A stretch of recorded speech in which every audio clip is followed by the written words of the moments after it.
Good morning, everyone. How are y'all doing? Great. I heard the breakfast is really good here. How are y'all doing? Okay, not so good. All right. Hey, let's get started. Well, this is my second time at Developer Week. So guess I did something right the last time. Thank you for inviting me again. How many of you know about HackerRank, what we do? Okay, about like 40%. Hey, this is too glaring, so my statistics might be a little off. But for those of you who don't know HackerRank, our mission at HackerRank is to accelerate the world's innovation. And we do that by transforming the developer hiring process to be based on skill over pedigree, which enables companies to staff their engineering teams faster, accelerating their innovation. That's what we do. We launched out of beta in 2013, and since then, we have transformed the hiring process for over 2,000 companies across the globe. We've assessed over 7 million developers in the world, and just last year, about 10% of developers who changed jobs went through our skill assessment on the platform. So that's the scale at which we're operating in. We run a survey every year to our developer community, and we've done this 3x in a row. And I know some of you are wondering, how do you get people to fill out these surveys? I always get a little chuckle whenever I get that email from one of those airline companies that says, congratulations, Vivek, you've been selected to participate in the survey. Really, on what reason? I've never filled out a survey in the past. And now imagine if you had to send a 40-question survey exclusively to a cohort of developers. That's pretty hard. So we put in a tremendous amount of effort in crafting a developer-friendly survey that's actually fun. And the result of which is we got over 116,000 developers and hiring managers complete the survey from over 162 countries. And today I'm here to talk about some of the highlights from the report. My presentation is going to be split into 3 parts. The first part, I'm going to talk about employees or engineers in your organization. The second part, we're going to talk about hiring. How do you attract great candidates? And the third part is going to be a controversial one, so we'll talk about it when we get there. Okay, now I'm pretty sure everybody's curious about what the third part is, so please pay attention to the first 2 parts as well. All right, so I'm going to kick it off. How many of you are developers here? Okay, good. That's probably a bad question to ask on a developer, but can you please keep your hands up? Okay, you're going to get, okay, good. How many of you believe that your companies should be paying you more for the work that you're doing? Okay, that's about 100%. Why am I not surprised? We're in the Bay Area. Okay, good. Can you please keep your hands up? Maybe I phrased the question wrong. This is what we asked our developers. Do you believe you're being fairly compensated compared to your peers? Okay, at least a few hands went down. That's good. Hey, that's a good sign. That's a good sign. Let's see what our community responded to. Globally, about 39% of developers believe they are being paid unfairly. Slightly lower than whatever I saw in this room. And if you take a look from a lens of a generation, what we find is millennials complain the most. Millennials, man, I tell you. I'm a millennial myself, so I can make all the fun that I want. I'm entitled to make fun.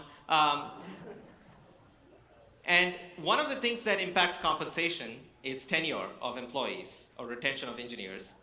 There are probably a lot of other factors. Compensation is definitely an important one.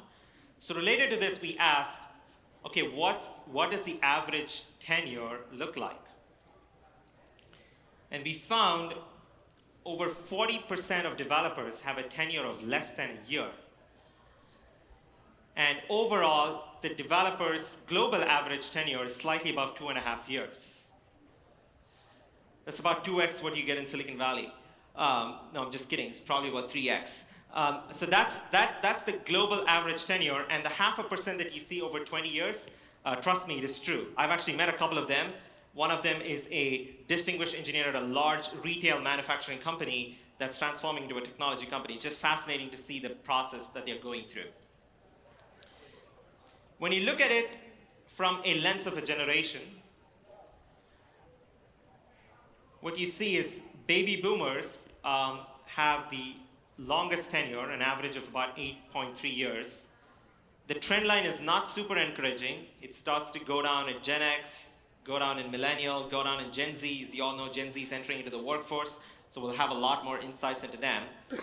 So the trend line is declining. It's also known as short attention span from whatever we are seeing.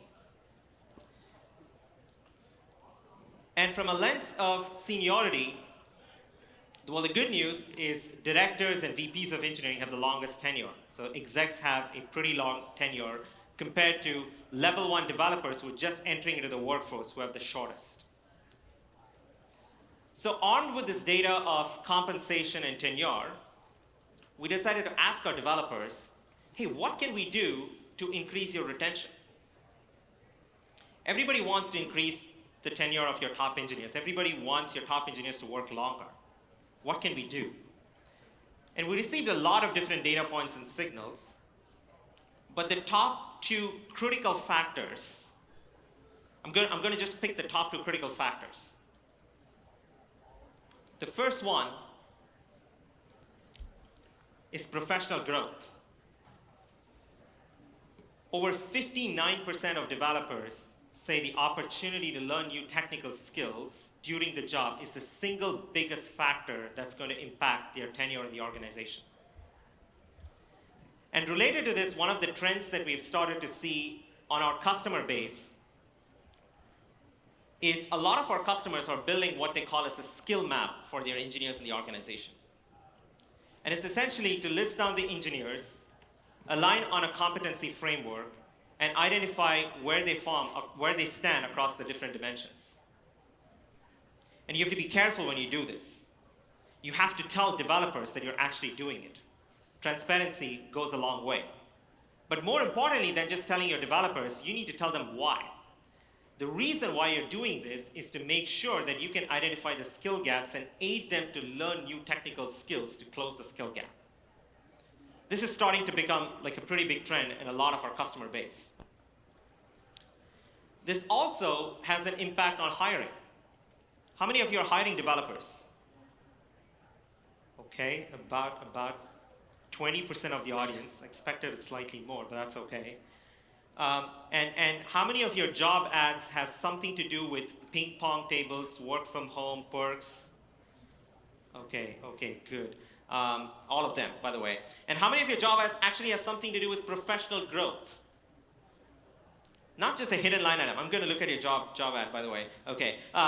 Not just like a hidden line item, but like being explicit about this is what we're actually doing to aid in your professional growth. Professional growth, way more important than ping pong tables on the job hiring front as well, to attract great candidates and increase your tenure. So this was the first most critical component that we found. The second one is going to come up soon, is on building the right career ladder. This was a startling stat. 40% of engineering managers wanted to go back to become a technical lead. You know, engineering is an interesting organization compared to product, marketing, and sales, where you start off as a level 1 developer, you get promoted to level 2, level 3, and then you have a choice. You have a choice to continue going down the path of becoming a principal engineer, a software architect, and a distinguished engineer down the line, or you can pick the path of becoming an engineering manager, a director of engineering, and a VP of engineering in the future. And by the way, both these paths require completely different skill sets. A common mistake that a lot of companies make is to promote your strongest engineer into an engineering manager and not setting them up for success. You know, I would argue that the job spec or the functionality for a lead engineer is almost at the opposite end of a spectrum as that of an engineering manager. As a strong technical engineer, your job is to ship great quality code. As an engineering manager, your job is to enable your team to ship great quality code. You need to learn how to manage a team. You need to get better at cross-functional stakeholder alignment. You need to get better at your communication skills. You need to get better at debating with your PMs on what percentage of your team should be working on tech debt versus new products and features. These are all completely new skills and muscles that if you don't set them up for success with the right mentors, right coaches, it's going to be pretty hard, and that's what you're going to get. And one of the trends that we're starting to see in our customer base, which is actually pretty interesting when we went out and asked our customers, here's the underlying truth. The best engineers actually don't know what they want to do. A lot of them are not sure whether they want to continue to move down this path of becoming more deep into tech, or they want to continue to move down this path of becoming a manager, or pick something tangential, which is to go into product management. In fact, some of our best PMs that we have hired are ex-engineers at HackerRank. And so customers are calling this or framing this new concept, which is just like have an exploratory course, which is go ahead and try it out, whichever paths you want to pick. And we're going to make sure that you're going to be set up for success. And by the way, if you don't like it, that's okay. You can always come back and pick another one that you like. This psychological safety net does wonders for your engineers. So the top 2 critical factors to increase your tenure: build a skill map and aid them in helping them close the skill gap. And second is to build your career ladders right and make sure that you're setting them up for success regardless of whichever path they pick. So that brings to the end of the first section of talking about employees or engineers in your organization. Now let's look at hiring. I'm going to talk about some of the trends that are happening externally on how hiring is transformed. How many of you are hiring developers? Okay, it's the same set of hands. Good. Nothing has changed in the last 5 minutes.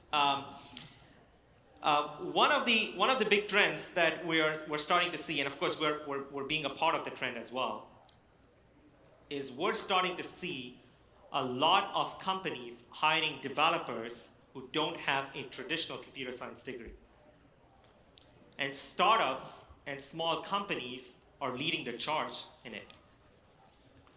You know, 10, 15 years back, you could make an argument that, hey, if you want to work on some innovative things, you've got to work at a startup because large companies are stodgy, slow-moving, and all of those things. But I don't think that's the case. You know, I would argue that Google, Apple, Facebook, Amazon are as innovative as a small company.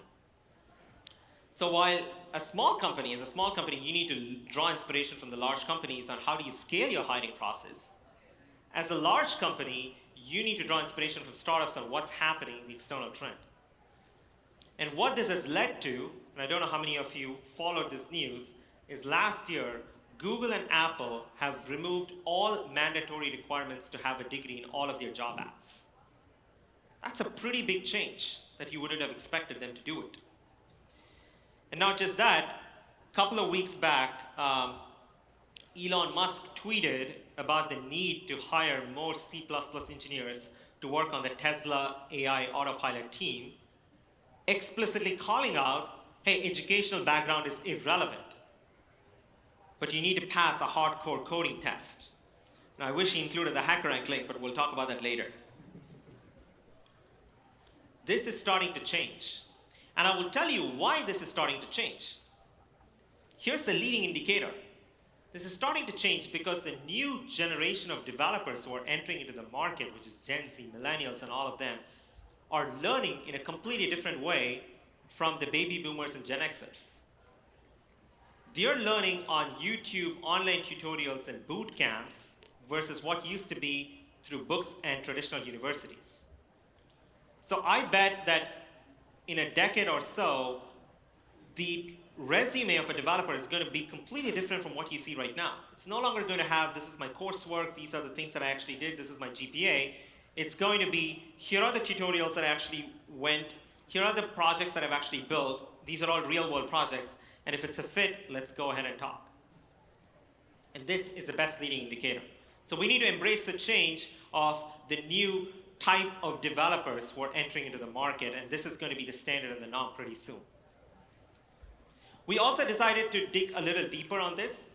So we asked our hiring managers, okay, how many of you have hired developers who learned primarily from bootcamp? How many of you have hired developers primarily from bootcamp? Okay, just 1, 2. Okay, this trend needs. Okay, I'm gonna convert all of you now after this slide. Now here's the good news. We asked the same question last year. This year, about 33% of hiring managers have hired developers primarily from a bootcamp, which is, by the way, 2x of whatever we saw last year. But that's an interesting trend, but I'll tell you an even more heartwarming trend. 75% of hiring managers agree that bootcamp developers are on par or better than quote-unquote traditional developers. These are developers who have like bachelors of computer science and CS degrees.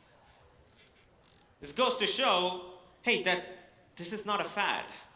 No, this is not like Bitcoin. No, I'm kidding. I own Bitcoin.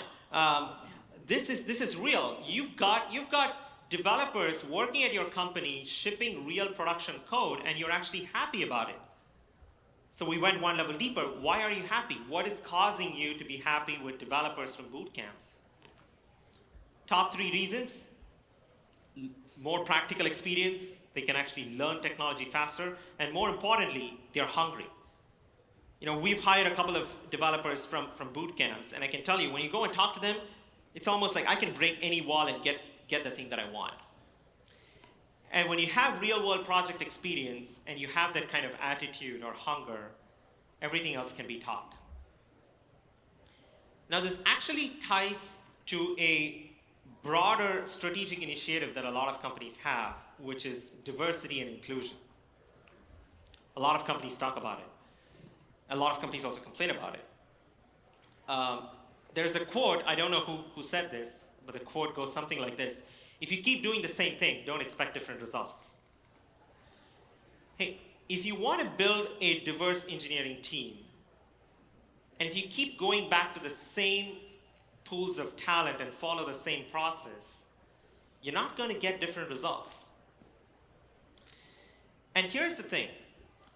Building diverse engineering teams is not just for bragging rights or for PR. I actually fundamentally believe it's the only way that we can win as a company.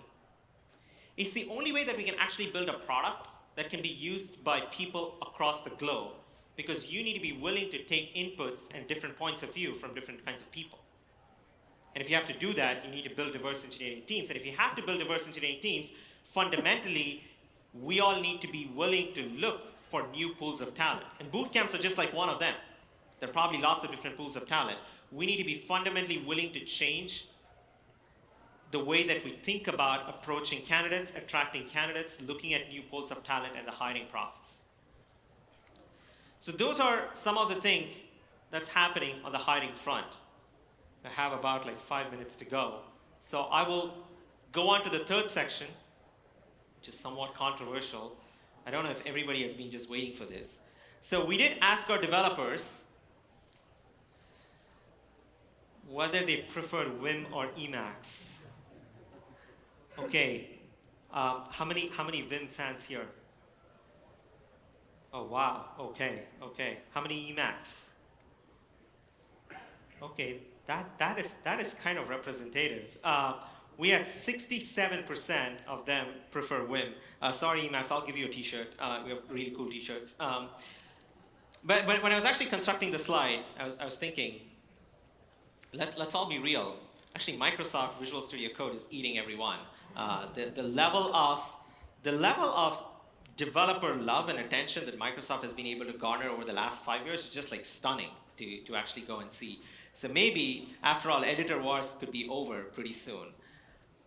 The other thing that we asked, some fun things to our developers, is what kind of music do you like to listen to when you are programming?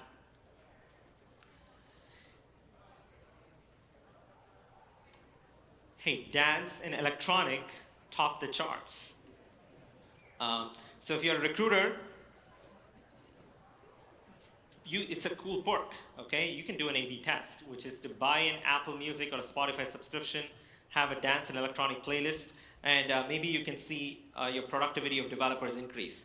But I still stand by whatever I said before. I don't want to give contradictory advice. Professional growth is number one. So Apple Music is number two. Professional growth is number one. Always advertise that in your job ad. And finally, hey, if you had to do Vim versus Emacs, you also had to do tabs versus spaces.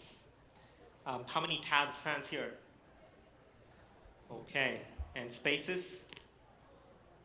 Okay, this might look super awkward for a non-developer sitting here like, what the hell is he talking? Well, why do you care whether it's a tab or a space?